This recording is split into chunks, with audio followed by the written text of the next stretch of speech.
This week, a researcher from Tenable reveals vulnerabilities in MikroTik routers at the recent DerbyCon conference. Wi-Fi versions will get a new name that people can understand. Don't accept Facebook's second friend requests, which is a scam that we'll talk about. Google Plus exposed 500,000 users' data, and Google made a very rash decision about what to do with Google Plus. Weak passwords are being banned in California, and a code execution bug in malicious repositories reported by the Git Project. Eugene from Acunetics will join us to talk about the recent resurgence of cross-site scripting vulnerabilities using British Airways and Newegg as examples. All that and more in this episode of Hack Naked News. This is Security Weekly, for security professionals, by security professionals.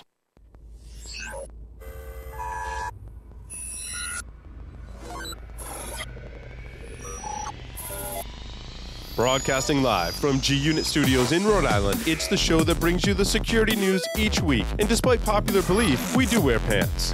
It's Hack Naked News. Do you have a website, an external presence, employees, an office? Any of these things can be compromised and attacked. How are you defending your assets? Have you penetration tested your public assets? Start 2018 by taking a proactive approach to securing your vulnerable areas. Black Hills Information Security has been helping companies find their weaknesses since 2008. Email consulting at blackhillsinfosec.com and see how they can help you sleep better at night. Welcome, everyone, to Hack Naked News, episode number 192 for October 9th, 2018.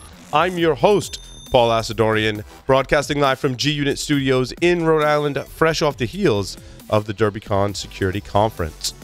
Join us for our webcast with domain tools this week, how to analyze, investigate malicious JavaScript attacks with myself, Keith Hoodlet, and representatives from Domain Tools. I can't read the person's name because it's too far away and I'm really old. SecurityWeekly.com/domain tools to register today. And now, the security news for this week. My former employer, Tenable, which when I worked for them, it was Tenable Network Security. Now it's just Tenable. A Tenable researcher has revealed extended MikroTik router vulnerabilities. From the article, in April, a CVE was issued. CVE 2018-14847 was the vulnerability first reported in MikroTik routers that have millions of users worldwide worried. Well, maybe they're not so worried because they probably don't know it exists. But people that listen to this show now know that it exists. However, that initial report indicated the scope of the vulnerability was limited and only had moderate impact. But that's not what Tenable researcher Jacob Baines found. On October 7th at the DerbyCon conference, Baines disclosed how attackers can remotely exploit that flaw without the need for any authentication. The vulnerability also underscores the need for secure and reliable framework. This is my thoughts. A secure and reliable framework that allows companies to manage IoT devices both in development and production without introducing security weaknesses. Microsoft's Azure Sphere is one such new project that I really like as a solution to this problem, but challenges will persist in the meantime as that project rolls out to embedded device or IoT manufacturers. Wi-Fi versions will get names that people can actually understand and remember. And even us as IT and security practitioners have probably been confused by the alphabet soup of 802.11 or 802.11 something. I don't want to say X because X is actually an 802.11 standard. So 802.11 1X. So this can be confusing, and the article does a nice job of summarizing the history. The original 802.11 standard was first ratified in 1997. The first extension was 802.11a in 1999, offering 54 megabits a second at 5 gigahertz frequencies, and 802.11b in the same year, offering 11 megabits a second at 2.4 gigahertz. Then 802.11g, of course, was offered at a higher bandwidth at the lower 2.4 gigahertz frequency, meaning the higher bandwidth at a lower range. Meanwhile, the 802.11 offered even higher bandwidth at a better range thanks to its antenna design. Then came 802.11 AC in 2013, which offered even more capacity, once more using the cleaner 5 gigahertz spectrum. the next generation of Wi-Fi networking technology has been renamed to Wi-Fi 6, which I appreciate, because if you talk to resident expert Larry Pesce and kind of the godfather of wireless security research, Joshua Wright, they're up to speed on all the latest technologies. Those are actually just a few of the 802.11 standards. Don't fall for the Facebook second friend request hoax. And I'm sure those of us that work in IT and security are really annoying, as many of your friends and family are probably posting this. The article sums it up nicely and asks, why would you have sent a friend request to somebody that you're already friends with? And then why in the world would you uncritically send this message to your Facebook friends? The short answers are that you wouldn't and you shouldn't. You should delete the message and ignore the instructions to forward it, of course, because, well, it's a hoax. Now, let's not get it confused with attacks with malicious intent that will try and succeed at cloning your Facebook profile and trying to become friends with your friends. That's a different attack. Also, Facebook, of course, did have a security incident that was covered last week. It's important to tell your friends and family that these are all separate things.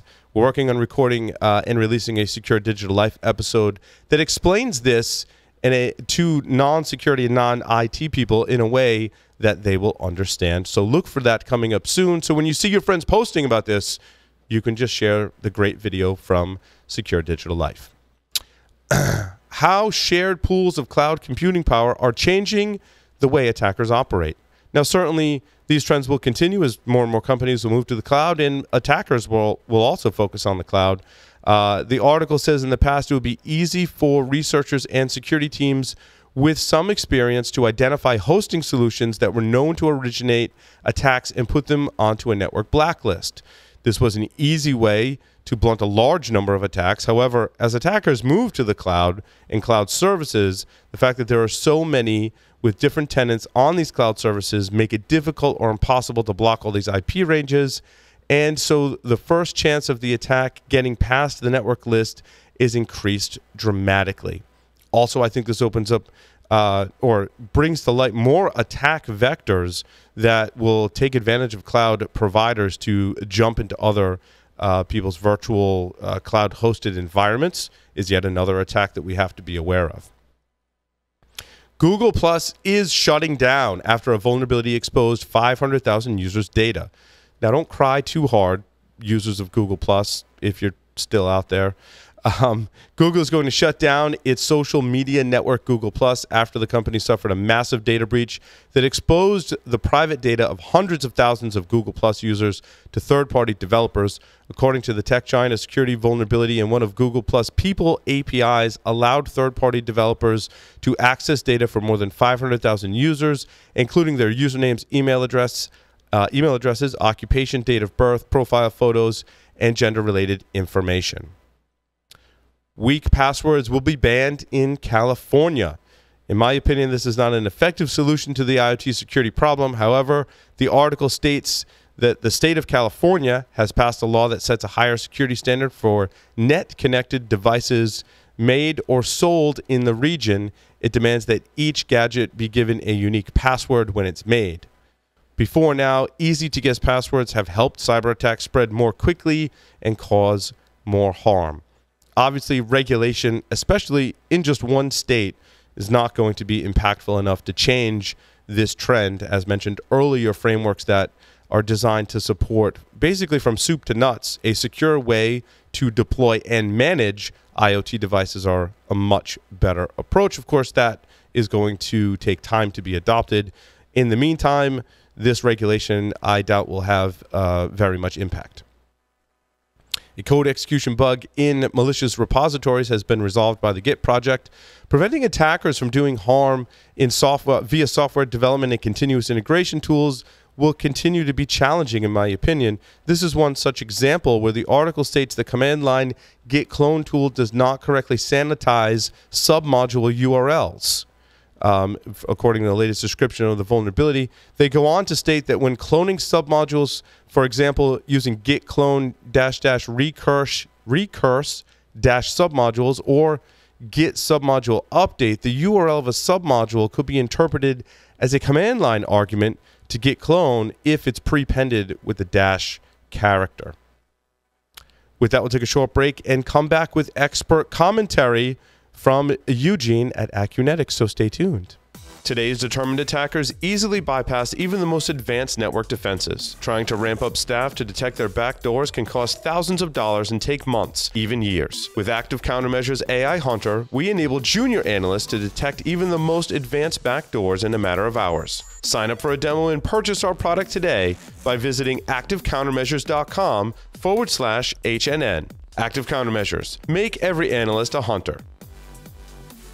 Welcome back, everyone, to Hack Naked News. I would like to invite everyone to visit acunetics.com/security weekly. Those of you that may know Acunetics, know them as a vulnerability and web application scanner. Again, you can go to acunetics.com/security weekly and get more information and try out many of their different solutions as part of a free trial. With me today is Eugene. He works for Acunetics. Welcome to the show. Hey, Paul. Thank you very much for having me.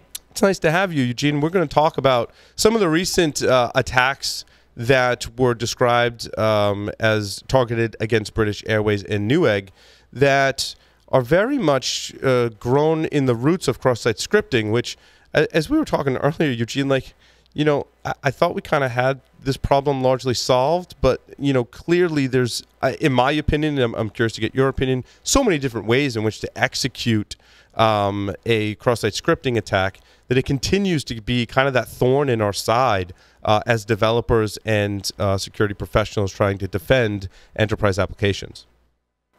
I mean, two very good points. The first part is nowadays the browser will do a very good job at protecting you from cross-site scripting. So that's already a big issue, especially when you look at Chrome and XSS Auditor. It will go to great lengths to actually protect you from cross-site scripting. And on top of that, generally from a development perspective, frameworks actually do a very good job from correctly sanitizing inputs, whether this be in template rendering, whether this be in URLs, user inputs, anything of the sorts. Nowadays, frameworks do a really good job of actually sanitizing that data. So executing JavaScript nowadays is becoming harder and harder, mostly because the developer has to think less and less about cross-site scripting. Yeah, Eugene, I'm kind of, when you described that, I remember like days back in the day where you could take the JavaScript for an alert box and just use that to test for all instances of cross-site scripting. Like pretty quick, I mean, rather quickly, I would say that was just like thrown right out the window, largely due to the things you said, right? Browser protections and the various frameworks catching on to that very quickly. Exactly, and you see this with other vulnerabilities too, like CSRF. So people are going to great lengths to actually solve these issues. And another big point, which you mentioned earlier, is also the type of cross-site scripting you have. And the Risk IQ released two very, very good reports, both on British Airways and Newegg, which actually includes the code itself. Very, very simple, between 50 to 22 lines of extremely simple JavaScript. But the key point here is that it's stored cross-site scripting. So you've got different variants. You've got reflected, DOM-based, blind, and stored cross-site scripting is the one that, till today, even within Acunetics, we scratch our heads. We say, okay, we report cross-site scripting as a high severity vulnerability, but is it? But when it comes to stored cross-site scripting, like we saw with the MageCart exploits, which were against Newegg and British Airways, it's without a doubt the worst one that you can possibly have. And in this case, it was very interesting because it was on the payments page. So the idea is, as soon as the user puts in all this credit card information, any other information inside there, as soon as he hits submit, all that data is sent to a control server somewhere. And even cooler is that the attackers went to an even greater length to have relevant domains. So for example, for Newegg, they had a domain neweggStats.com/global data, for example. So they actually had that as a very targeted attack that was super simple, but highly, highly, highly effective. Yeah, it's interesting. Do a lot of these newer attacks rely on the fact that in a modern website today, you'll likely be including other JavaScript libraries and or just JavaScript in general to access functionality from a third-party site, right? That's the most common use case, correct? Mm-hmm. That's also one issue, like you mentioned. I mean, the British Airway page alone, like when RiskIQ analyzed this stuff, just to siphon through the scripts, they had like on the payments page 30 other external scripts being loaded in there. Wow. And monitoring all those scripts and making sure everything's working right is a very, very tough job to do. And even on a page as important as a payments page, you think like, okay, these guys are rigorously testing this thing. It still gets through and sits there for many, many weeks. And it's not super noisy, so it isn't trying to send a request on every key press. So that's one key factor in there. And like we mentioned, the domain is very much tied to the target itself. So they want to make it look like, okay, this is just another marketing script that is analyzing what I'm doing on the page just as soon as I make the payment. So very few people actually bat an eye until they actually take a closer look at it. And they are also serializing the data. So it's not like they are seeing credit card numbers flying over HTTP, which is another interesting point as well. Well, that's interesting. So rather than using an SSL connection, which would require a lot more work, and if it's not a valid certificate, might throw errors somewhere, they're using HTTP, but they're serializing the data. Oh, actually, no, they are actually using SSL, and they're using a Komodo certificate, which is also another interesting point. Gotcha. of the report itself. Is like this looks to many people, and probably to some people from Newegg for like here, they think like this is legit, this looks good, this looks perfectly normal, especially at such big organizations. So that was another weird thing over there, is that it actually uses SSL.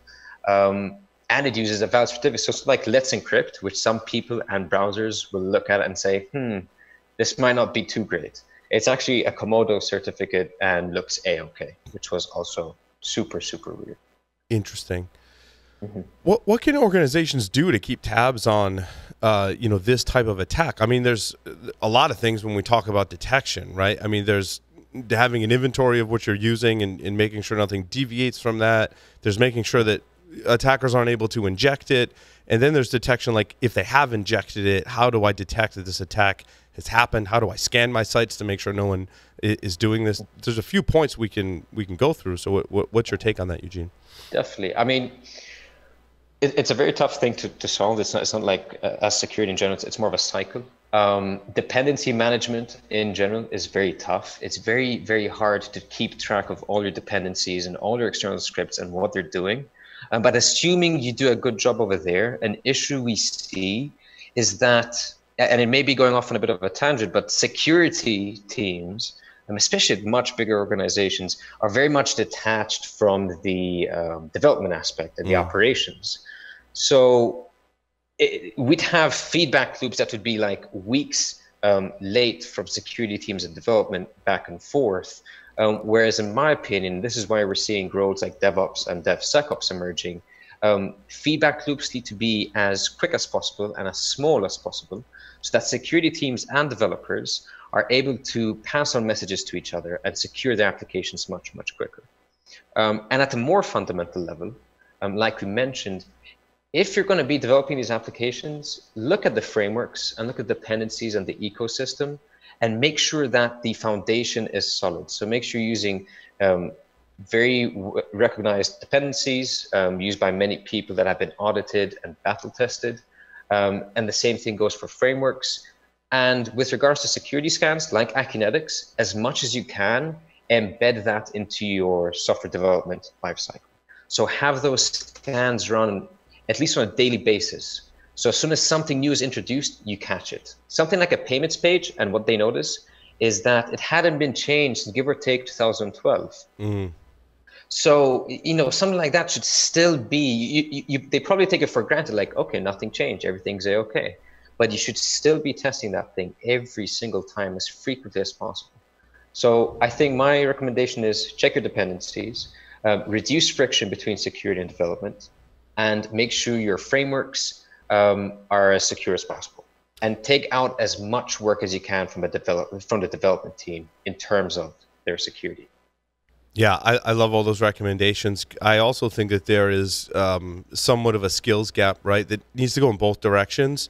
And anytime we talk about some of these more advanced web application attacks, that developers and security folks alike, like the developers don't understand the security risks and impacts because someone's using their application and what they built in a way they would have never thought was possible.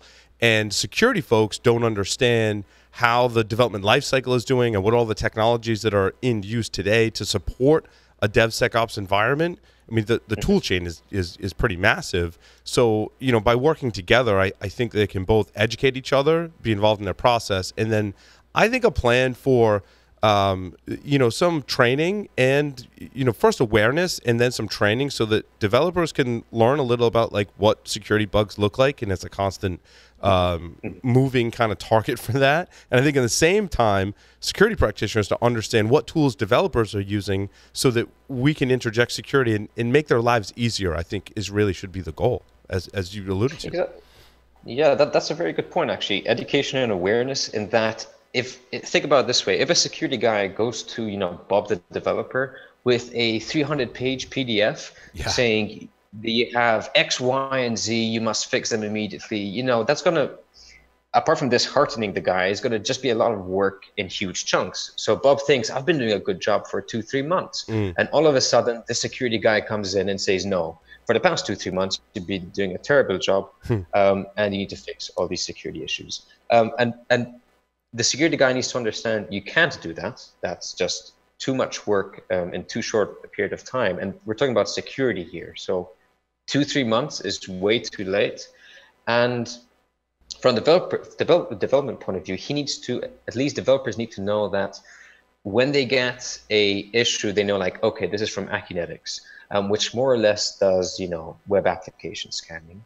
And the information is giving to me, I should be able to reproduce that particular vulnerability, which goes back to the point of reduce the feedback time.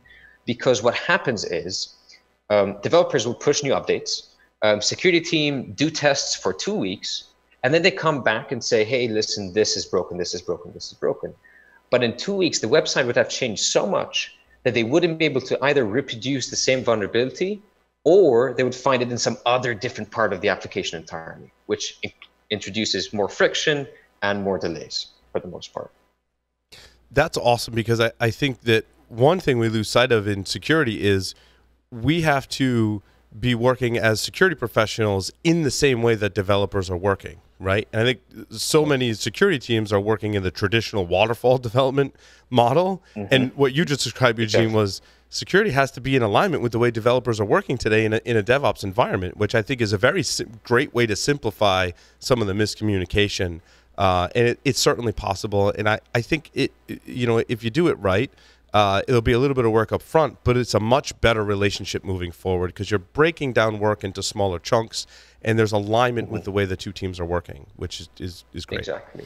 And it's more when we speak DevOps and DevSecOps, we always think about these platforms, these toolkits, you know, Jenkins and other CI platforms. First, you must instill the philosophy behind it, which is security is for people. So we are here to help you. We don't want you to ship 2 months late. We just want to make sure you ship a very secure product. So that's the first part. And this doesn't apply only to web application. This is in general. This is your infrastructure, any operations, web apps, web services, mobile apps, which also were vulnerable with the Newegg and British Airways. Also, their mobile apps were vulnerable. So like you mentioned, reduce the feedback loop, reduce that friction, and you're able to go through all those tasks and all those security issues much, much quicker, especially when you work hand in hand. Fantastic. Eugene, thank you so much for appearing on this episode of Hack Naked News. I encourage everyone to visit acunetics.com/Security Weekly. I love the page. I love the logo. It says Acunetics as seen on Security Weekly. We love working with you folks. So check it out, acunetics.com/Security Weekly. Eugene, thank you very much. And thank you very everyone. much, Paul. Thank you everyone for listening and watching. Take care. Have a good one.